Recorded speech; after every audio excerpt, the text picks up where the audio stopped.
వట్రసుడి కూడా చాలా తేల్చి చెప్పాలి స్పృహలో. నమే కర్మ ఫలే స్పృహ, నమే కర్మ ఫలే స్పృహ, నమే కర్మ ఫలే స్పృహ, నమే కర్మ ఫలే స్పృహ. ఇతి మామ్యోభిజానాతి, ఈ అచ్చండి. ఇతి మామ్యోభిజానాతి, భీకి మహాప్రాణం ఉంది, గమనించండి. ఇతి మామ్యోభిజానాతి, ఇతి మామ్యోభిజానాతి, ఇతి మామ్యోభిజానాతి, ఇతి మామ్యోభిజానాతి. కర్మభిర్న సబధ్యతే, కర్మ భీకి మహాప్రాణం ఉంది, గమనించండి. కర్మ భిర్న, భీకి రాని జాయిన్ చేయాలి. భిర్న, రాకి పొల్లు పెడతామండి, భిర్ అని, భిర్న అంతే. భిర్న సబధ్యతే. బాకి ఇక్కడ యూజువల్ గా చేసే మిస్టేక్ ఏంటంటే బాకి మహాప్రాణం పెట్టేస్తారు. ఇక్కడ బాకి మహాప్రాణం లేదు, ప్లేన్ బా, ఓన్లీ దాకి మాత్రమే మహాప్రాణం, యా ఒత్తు రెండు ఉన్నాయి, ధియా. ఓకే, బధ్యతే. ఇది యూజువల్ గా దా కింద యావత్తు మహాప్రాణం వచ్చినప్పుడు చేసే మిస్టేక్ ఏంటంటే జ్యా లాగా సౌండ్ వస్తుంది. ఒకసారి అబ్జర్వ్ చేసుకోండి, రికార్డింగ్ చేసుకోండి. ధ్యానం అలా ఎలా వస్తుందో ఇది కూడా అంతే, ధ్యా అలా రావాలి. కర్మభిర్న సబధ్యతే, కర్మభిర్న సబధ్యతే, కర్మభిర్న సబధ్యతే, కర్మభిర్న సబధ్యతే. నమాం కర్మాణి లింపంతి, నమే కర్మ ఫలే స్పృహ, నమాం కర్మాణి లింపంతి, నమే కర్మ ఫలే స్పృహ, నమాం కర్మాణి లింపంతి, నమే కర్మ ఫలే స్పృహ, నమాం కర్మాణి లింపంతి, నమే కర్మ ఫలే స్పృహ. ఇతి మామ్యోభిజానాతి, కర్మభిర్న సబధ్యతే, ఇతి మామ్యోభిజానాతి, కర్మభిర్న సబధ్యతే, ఇతి మామ్యోభిజానాతి, కర్మభిర్న సబధ్యతే, ఇతి మామ్యోభిజానాతి, కర్మభిర్న సబధ్యతే. నమాం కర్మాణి లింపంతి, నమే కర్మ ఫలే స్పృహ, ఇతి మామ్యోభిజానాతి, కర్మభిర్న సబధ్యతే. నమాం కర్మాణి లింపంతి, నమే కర్మ ఫలే స్పృహ, ఇతి మామ్యోభిజానాతి, కర్మభిర్న సబధ్యతే. నమాం కర్మాణి లింపంతి, నమే కర్మ ఫలే స్పృహ, ఇతి మామ్యోభిజానాతి, కర్మభిర్న సబధ్యతే. నమాం కర్మాణి లింపంతి, నమే కర్మ ఫలే స్పృహ, ఇతి మామ్యోభిజానాతి, కర్మభిర్న సబధ్యతే. నమాం కర్మాణి లింపంతి, నమే కర్మ ఫలే స్పృహ, ఇతి మామ్యోభిజానాతి, కర్మభిర్న సబధ్యతే. నమాం కర్మాణి లింపంతి, నమే కర్మ ఫలే స్పృహ, మోభిజానాతి, కర్మభిర్న సబధ్యతే.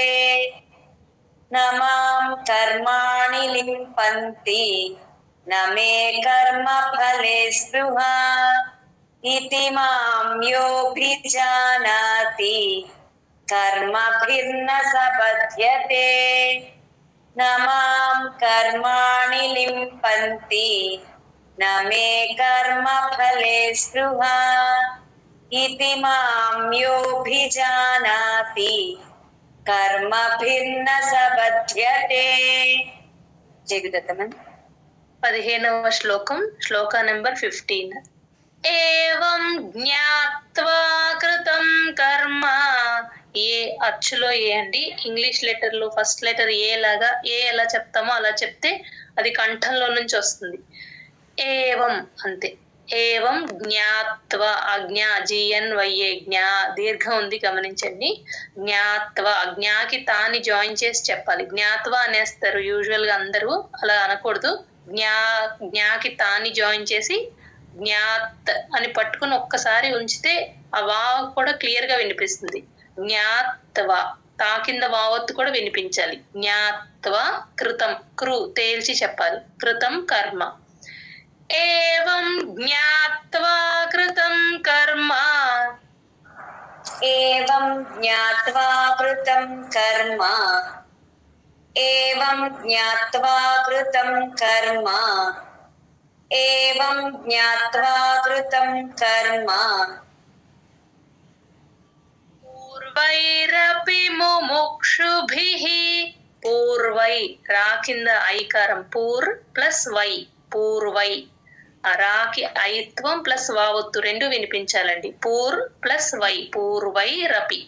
ముముక్షుభిః, ముముక్, ఆ ముము రెండు మూకి కాని జాయిన్ చేసి చెప్పాలి. ముముక్షుభిః, కా కూడా సంయుక్తాక్షరం కాబట్టి ముముక్షుభిః. భీకి మహాప్రాణం ఉంది గమనించండి, అక్కడ విసర్గ హి అవుతుంది. పెన్సిల్ తో రాసేసుకోండి. ముముక్షుభిః. పూర్వైరపి ముముక్షుభిః. పూర్వైరపి ముముక్షుభిః. పూర్వైరపి ముముక్షుభిః. పూర్వైరపి ముముక్షుభిః. ముముక్షుభిః, ముముక్ మా కాని జాయిన్ చేయండి అమ్మా, రెండో మూకి. అదొకసారి. ఓకే. పూర్వైరపి ముముక్షుభిః. ఓకేనా మ్యామ్? పూర్వైరపి ముముక్షుభిః. పూర్వైరపి ముముక్షుభిః. రాలేదా? అది జాయిన్ చేయటం. ముముక్, ముముక్ అని ఒక్క సెకండ్ ఉంచితే ముముక్షుభిః అలా రావాలి. పూర్వైరపి ముముక్షుభిః. ఓకే. కురు కర్మైవ తస్మాత్ త్వం. కురు కర్మైవ, రా ప్లస్ ఐ, కర్ ప్లస్ మై, మాకి ఐత్వం. కర్మైవ, రా కింద ఐత్వం, మా ఒత్తు రెండు వినిపించాలండి. కర్మైవ, పెన్సిల్ తో రాసేసుకోండి అక్కడ కర్మైవ అని. తస్మాత్వం, ఆ తా కింద వావొత్తుకి త్వం అని ప్లేన్ గా చెప్పకుండా ఆ తా తస్మాత్, తస్మాత్ అలా కొంచెం కలుపుకొని చెప్తే, జాయిన్ చేస్తూ చెప్తే మీకు కరెక్ట్ గా తా కింద వావొత్తు వినిపిస్తుంది. కురు కర్మైవ తస్మాత్వం. కురు కర్మైవ తస్మాత్వం. కురు కర్మైవ తస్మాత్వం. కురు కర్మైవ తస్మాత్వం. పూర్వైః పూర్వతరం కృతం. పూర్వై, పూర్ ప్లస్ వై, వా ప్లస్ ఐ, వై అండి. పూర్వై. ఓకే. పూర్వై తర్వాత ఉన్న విసర్గ ఎఫ్ సౌండ్ చెప్తాం. పా ముందు ఎప్పుడు విసర్గ వచ్చినా రాసుకోండి. పూర్వైఫ్, ఆ ఎఫ్ అన్నప్పుడు గాలి కాస్త బయటికి వదలాలి. పూర్వైఫ్ పూర్వతరం కృతం, కృ తేల్చి చెప్పాలి. పూర్వైః పూర్వతరం కృతం. పూర్వైః పూర్వతరం కృతం. పూర్వైః పూర్వతరం కృతం. पूर्वैः पूर्वतरं कृतम् एवं ज्ञा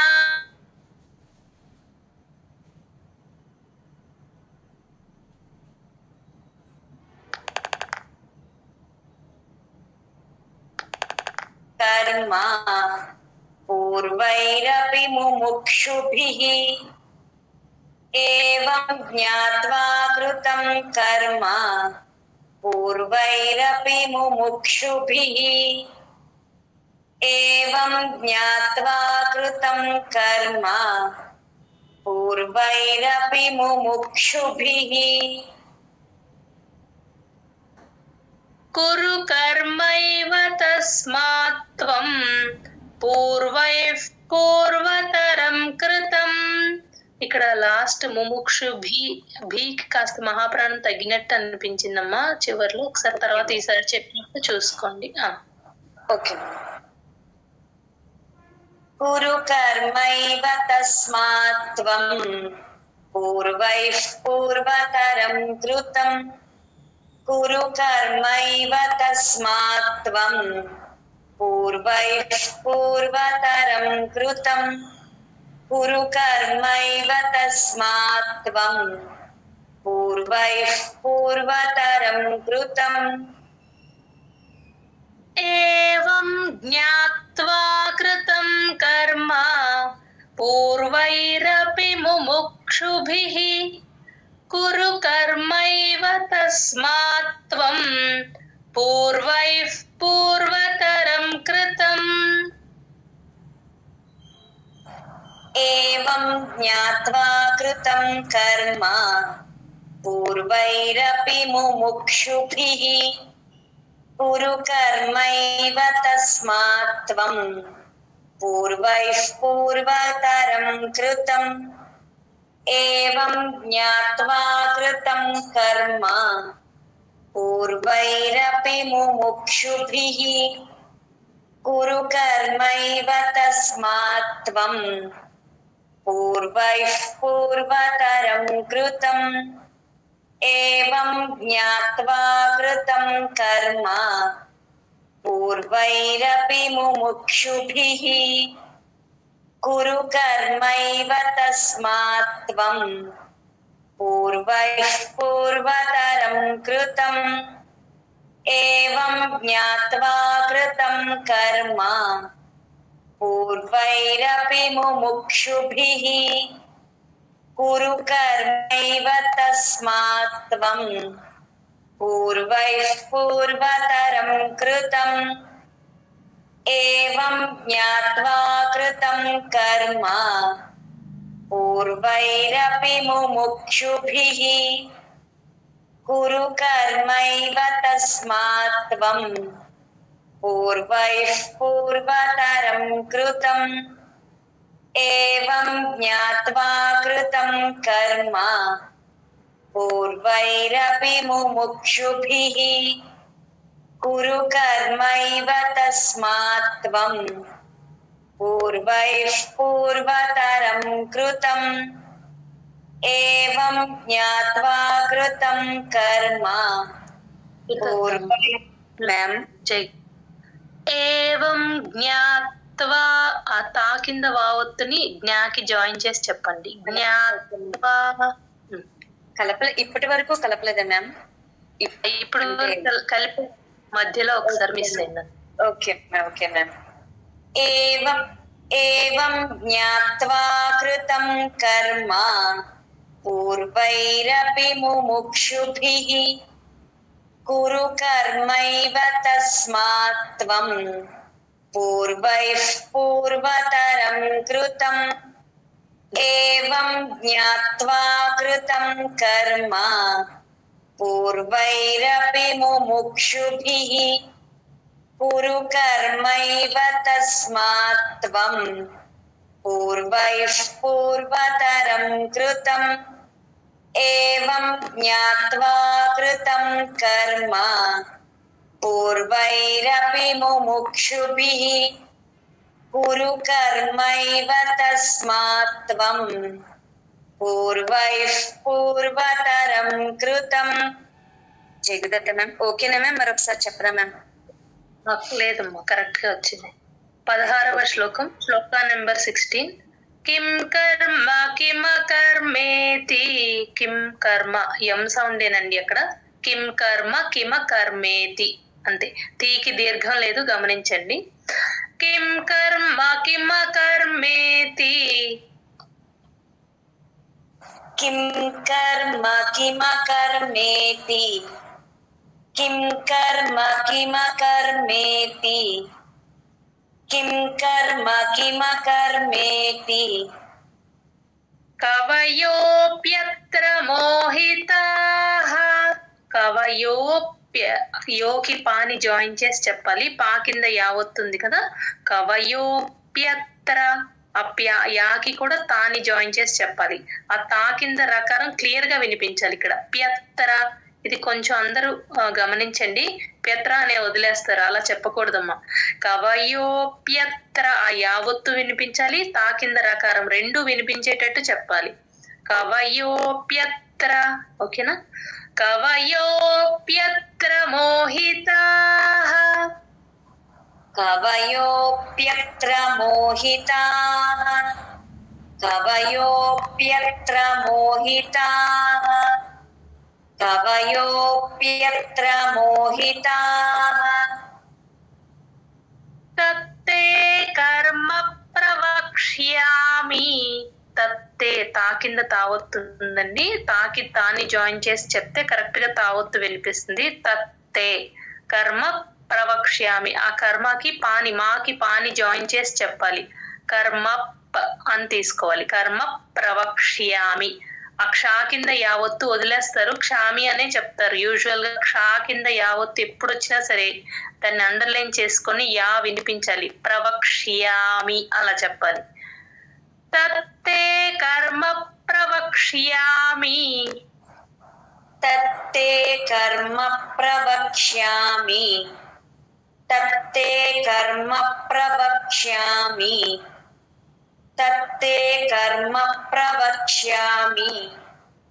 ప్రవక్ష్యామి, యా ఇంకొంచెం హైలైట్ చేసి చెప్తామా. మరొకసారి చెప్తాం మ్యామ్. తత్తే కర్మ ప్రవక్ష్యామి. తత్తే, ఓకేనా, కరెక్టేనా మ్యామ్? మరొకసారి చెప్పండి మ్యామ్. చాలా. జిజ్ఞాత్వా మోక్ష్యసే శుభాత్. జిజ్ఞాత్వా, జ్ఞాకి తాని జాయిన్ చేసి చెప్పాలి. జ్ఞాత్వా అనేకూడదు, ప్లేన్ గా. జ్ఞాత్వా, ఆ తా కింద వావత్తు క్లియర్ గా వినిపించాలి. మోక్ష్యసే, ఇక్కడ కూడా అంతే, క్షా కింద యావత్తు క్లియర్ గా వినిపించాలి. మోక్ష్యసే శుభాత్. యజిజ్ఞాత్వా మోక్ష్యసే శుభాత్. భాకి మహాప్రాణం గమనించండి. చెప్పండి. యజిజ్ఞాత్వా మోక్ష్యసే శుభాత్. యజిజ్ఞాత్వా మోక్ష్యసే శుభాత్. యజిజ్ఞాత్వా మోక్ష్యసే శుభాత్. కిం కర్మ కిమ కర్మేతి. కవయోప్యత్ర మోహితాః. కిం కర్మ కిమ కర్మేతి. కవయోప్యత్ర మోహితాః. కిం కర్మ కిమ కర్మేతి. కవయోప్యత్ర మోహితాః. కిం కర్మ కిమ కర్మేతి. కవయోప్యత్ర మోహితాః. తత్తే కర్మ ప్రవక్ష్యామి. యజిజ్ఞాత్వా మోక్ష్యసే శుభాత్. తత్తే కర్మ ప్రవక్ష్యామి. యజిజ్ఞాత్వా మోక్ష్యసే శుభాత్. తత్తే కర్మ ప్రవక్ష్యామి. యజిజ్ఞాత్వా మోక్ష్యసే శుభాత్. తత్తే కర్మ ప్రవక్ష్యామి. యజిజ్ఞాత్వా మోక్ష్యసే శుభాత్. కిం కర్మ కిమకర్మేతి కవయోప్యత్ర మోహితాః తత్తే కర్మ ప్రవక్ష్యామి యజ్ఞాత్వా మోక్ష్యసే శుభాత్. ఇది కొంచెం కేర్ఫుల్ గా చెప్పాలండి. యజ్ఞాత్వా కింద వావత్తు, మోక్ష్యసేలో ఆ యావత్తు వినిపించాలి. అందరూ కొంచెం చదివేటప్పుడు కేర్ఫుల్ గా చదవండి ఈ శ్లోకాన్ని. చదవండి, చెప్పండి అమ్మా. కిం కర్మ కిమకర్మేతి కవయోప్యత్ర మోహితాః తత్తే కర్మ ప్రవక్ష్యామి యజ్ఞాత్వా మోక్ష్యసే శుభాత్. కిం కర్మ కిమకర్మేతి కవయోప్యత్ర మోహితాః తత్తే కర్మ ప్రవక్ష్యామి యజ్ఞాత్వా మోక్ష్యసే శుభాత్. కిం కర్మ కిమకర్మేతి కవయోప్యత్ర మోహితాః తత్తే కర్మ ప్రవక్ష్యామి యజ్ఞాత్వా మోక్ష్యసే శుభాత్. కిం కర్మ కిమకర్మేతి కవయోప్యత్ర మోహితాః తత్తే కర్మ ప్రవక్ష్యామి యజ్ఞాత్వా మోక్ష్యసే శుభాత్. కిం కర్మ కిమకర్మేతి కవయోప్యత్ర మోహితాః తత్తే కర్మ ప్రవక్ష్యామి యజ్ఞాత్వా మోక్ష్యసే శుభాత్. కిం కర్మ కిమకర్మేతి కవయోప్యత్ర మోహితాః తత్తే కర్మ ప్రవక్ష్యామి యజ్ఞాత్వా మోక్ష్యసే శుభాత్. కిం కర్మ కిమకర్మేతి కవయోప్యత్ర మోహితాః తత్తే కర్మ ప్రవక్ష్యామి యజ్ఞాత్వా మోక్ష్యసే శుభాత్. జగదత్తమన్ 17వ శ్లోకం, శ్లోక నెంబర్ 17. కర్మణో హ్యపి బోద్ధవ్యం. ఇక్కడ కర్మణో హ్యపి అణాకి హాని జాయిన్ చేసి చెప్పాలండి. కర్మణో హ్యపి ఆ హా కింద యావత్తు క్లియర్ గా వినిపించాలి. కర్మణో హ్యపి బోద్ధవ్యం. ఈ బోద్ధవ్యం అనేది హార్డ్ వర్డ్ లాగా, కొంచెం ఇది జాగ్రత్తగా చెప్పాలి అందరూ. భోగి మహాప్రాణం లేదు, బోద్ధవ్యం దాకి దావత్తు మహాప్రాణం రెండు వినపడేటట్టు చెప్పాలి. బోకి దాని జాయిన్ చేసి చెప్పాలి. బోద్ధ్ అలా వినిపించాలి. బోద్ధవ్యం వాని కూడా దాకి జాయిన్ చేసి ధవ్యం. కర్మణో హ్యపి బోద్ధవ్యం. కర్మణో హ్యపి బోద్ధవ్యం. కర్మణో హ్యపి బోద్ధవ్యం. కర్మణో హ్యపి బోద్ధవ్యం. బోద్ధవ్యం చ వికర్మణః. బోద్ధవ్యం బోకి దాని జాయిన్ చేసి చెప్పాలి. దా కింద దావత్తు మహాప్రాణం. సేమ్ ఈ బోద్ధవ్యం అనే పదం 3 పాదాల్లోనూ వస్తుందండి. 3 పాదాలు ప్రొనౌన్సియేషన్ పర్ఫెక్ట్ గా ఉండాలి. ఒకదానికి పెట్టి ఒకదానికి పెట్టకుండా, అలా కాకుండా బోకి మహాప్రాణం లేదు, దా కింద దావత్తు మహాప్రాణం అన్ని పడేటట్టు చెప్పాలి చక్కగా. ఆ వాకి యావత్తు ఉంది కదా, దాన్ని కూడా జాయిన్ చేసి చెప్పుకోవాలి. బోద్ధవ్యం బోద్ధవ్యం ఇలా రావాలి. బోద్ధవ్యం చ ఇక్కడ ఎన్ సౌండ్ అండి. బోద్ధవ్యం చ వికర్మణః. బోద్ధవ్యం చ వికర్మణః. బోద్ధవ్యం చ వికర్మణః. బోద్ధవ్యం చ వికర్మణః. అకర్మణశ్చ బోద్ధవ్యం. అకర్మణశ్చ అణాకిష్ చ చాతో ల్యాండ్ అవ్వాలి. అణాకి షాని జాయిన్ చేసి అనా తర్వాత షాకి పొల్లు పెట్టి చెప్పాలి. కర్మణష్ అష్ అంతే. కర్మణష్ చ. ఈ షా కింద చ ఒత్తులు మనం ఫస్ట్ చాప్టర్ నుంచి నేర్చుకుంటున్నాం కదా, ఇవి కొంచెం క్లియర్ గా పలికేటట్టు చూసుకోండి. ఎక్కడొచ్చినా సరే కర్మణచ్చ అని చెప్పేయకూడదు. కర్మణష్ ఆ షా వినిపించాలి, చా చా కూడా వినిపించాలి, 2 అక్షరాలు వినిపించాలి. అకర్మణశ్చ బోద్ధవ్యం అంతే. అకర్మణశ్చ బోద్ధవ్యం. అకర్మణశ్చ బోద్ధవ్యం. అకర్మణశ్చ బోద్ధవ్యం. అకర్మణశ్చ బోద్ధవ్యం.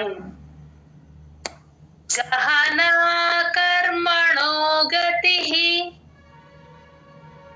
గహనా కర్మణో గతిః. గహనా కర్మణో గతిః. గహనా కర్మణో గతిః. కర్మణో హ్యపి బోద్ధవ్యం. బోద్ధవ్యం చ వికర్మణః. కర్మణో హ్యపి బోద్ధవ్యం. బోద్ధవ్యం చ వికర్మణః. కర్మణో హ్యపి బోద్ధవ్యం. బోద్ధవ్యం చ వికర్మణః. కర్మణో హ్యపి బోద్ధవ్యం. బోద్ధవ్యం చ వికర్మణః. ఇక్కడ రెండో బోధవ్యంకి దీర్ఘం కొంచెం కట్ చేస్తున్నారు చూడండి అమ్మా. ఫస్ట్ బోధవ్యం బాగా వస్తుంది, సెకండ్ది కూడా అలాగే చెప్పాలి, ఈసారి గమనించుకోండి. అకర్మణశ్చ బోద్ధవ్యం. గహనా కర్మణో గతిః. అకర్మణశ్చ బోద్ధవ్యం. గహనా కర్మణో గతిః. అకర్మణశ్చ బోద్ధవ్యం. గహనా కర్మణో గతిః. అకర్మణశ్చ బోద్ధవ్యం. గహనా కర్మణో గతిః. కర్మణో హ్యపి బోద్ధవ్యం. బోద్ధవ్యం చ వికర్మణః. అకర్మణశ్చ బోద్ధవ్యం. గహనా కర్మణో గతిః. కర్మణో హ్యపి బోద్ధవ్యం. బోద్ధవ్యం చ వికర్మణః. అకర్మణశ్చ బోద్ధవ్యం. గహనా కర్మణో గతిః. కర్మణో హ్యపి బోద్ధవ్యం. బోద్ధవ్యం చ వికర్మణః. అకర్మణశ్చ బోద్ధవ్యం. గహనా కర్మణో గతిః. కర్మణో హ్యపి బోద్ధవ్యం. బోద్ధవ్యం చ వికర్మణః. అకర్మణశ్చ బోద్ధవ్యం. గహనా కర్మణో గతిః. కర్మణో హ్యపి బోద్ధవ్యం. బోద్ధవ్యం చ వికర్మణః. అకర్మణశ్చ బోద్ధవ్యం. గహనా కర్మణో గతిః. కర్మణో హ్యపి బోద్ధవ్యం. బోద్ధవ్యం చ వికర్మణః. అకర్మణశ్చ బోద్ధవ్యం. గహనా కర్మణో గతిః. కర్మణో హ్యపి బోద్ధవ్యం. బోద్ధవ్యం చ వికర్మణః. అకర్మణశ్చ బోద్ధవ్యం. గహనా కర్మణో గతిః. కర్మణో హ్యపి బోద్ధవ్యం. బోద్ధవ్యం చ వికర్మణః. అకర్మణశ్చ బోద్ధవ్యం. గహనా కర్మణో గతిః. కర్మణో హ్యపి బోద్ధవ్యం. బోద్ధవ్యం చ వికర్మణః. అకర్మణశ్చ బోద్ధవ్యం. గహనా కర్మణో గతి. చేద్దాం. ఇంకొక శ్లోకం చెప్పుకుని ఎండ్ చేసుకుందామమ్మా క్లాస్. కర్మణ్య కర్మయః పశ్యేత్.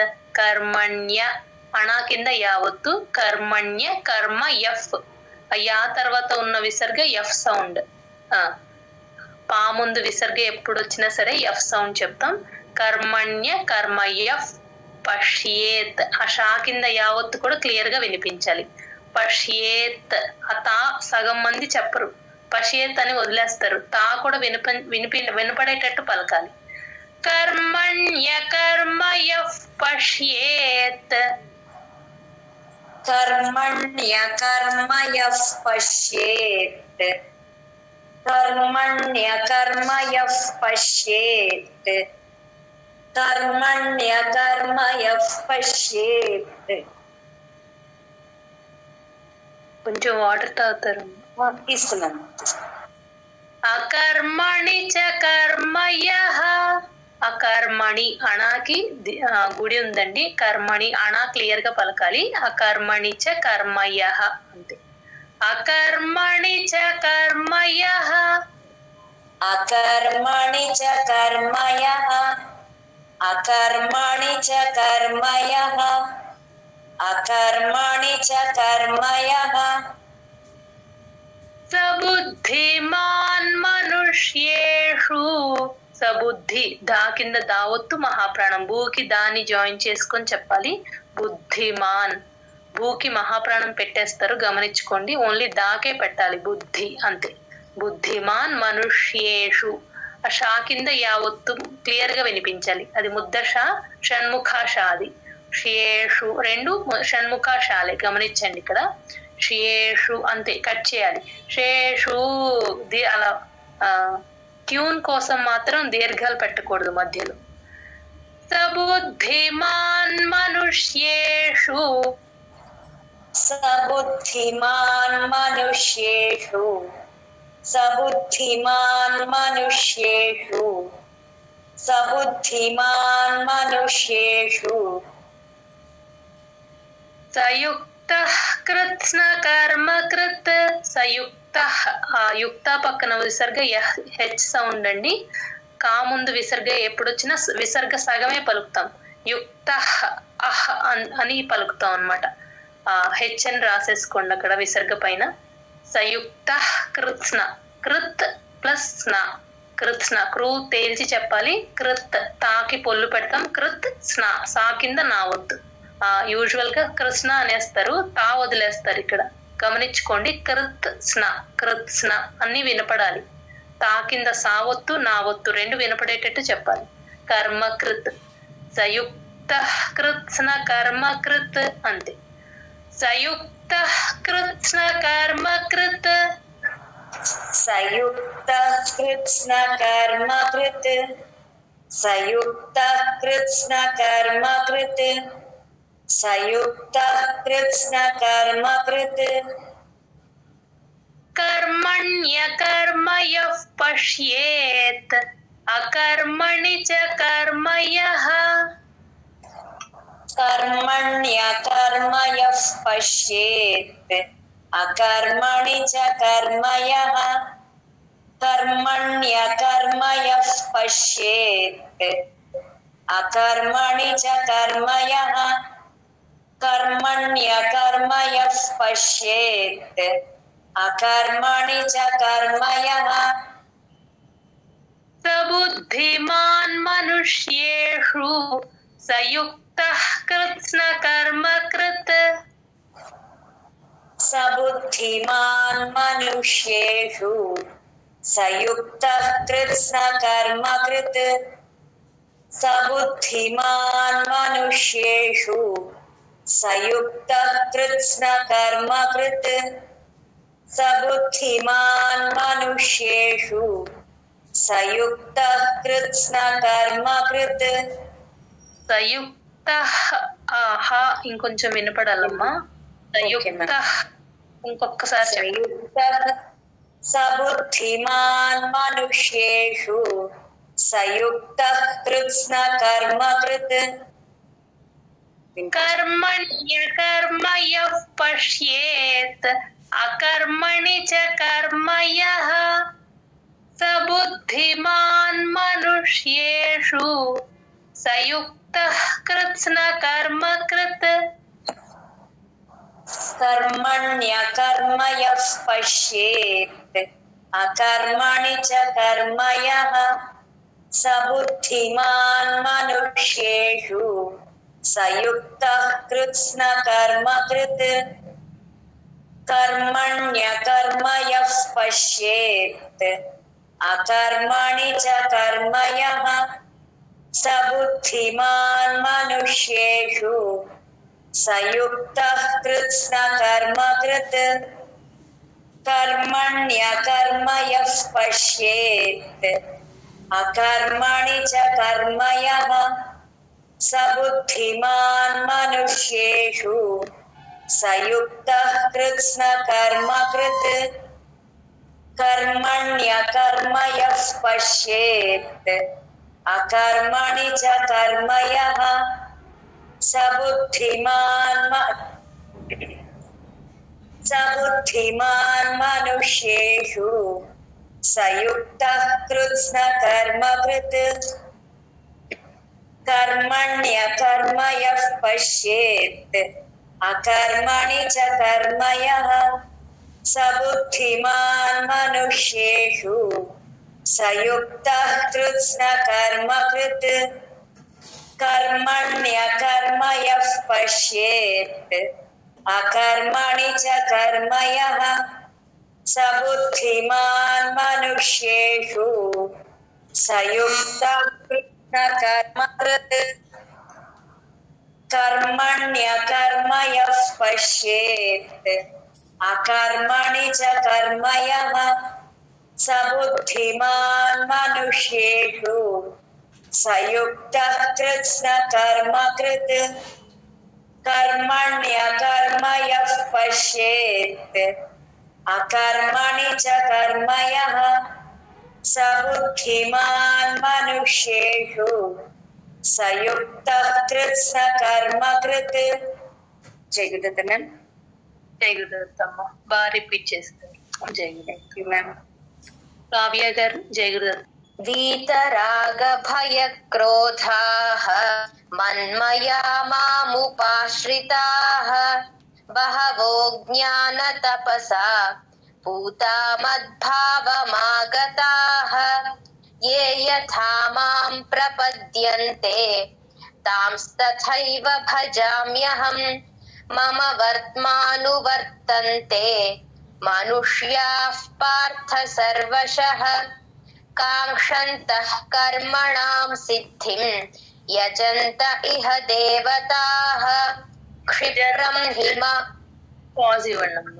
యజంత ఇహ ओके मैम यजन्त इह देवताः क्षिप्रं हि मानुषे लोके सिद्धिर्भवति कर्मजा चातुर्वर्ण्यं मया सृष्टं गुणकर्म विभागशः तस्य कर्तारमपि मां विद्य कर्तारमव्ययम् न मां कर्माणि लिम्पन्ति न मे कर्मफले स्पृहा इति मां योऽभिजानाति कर्मभिर्न स बध्यते एवं ज्ञात्वा कृतं कर्म पूर्वैरपि मुमुक्षुभिः कुरु कर्मैव तस्मात् त्वं पूर्वैः पूर्वतरं कृतं किं कर्म किमकर्मेति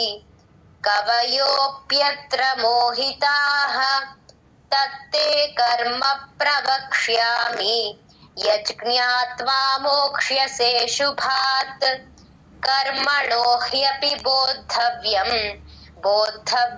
च विकर्मणः अकर्मणश्च बोद्धव्यं गहना कर्मणो गतिः कर्मण्यकर्म यः पश्येत् अकर्मणि च कर्म यः स बुद्धिमान् मनुष्येषु स युक्तः कृत्स्न कर्म कृत् जय गुरुदत्त मैम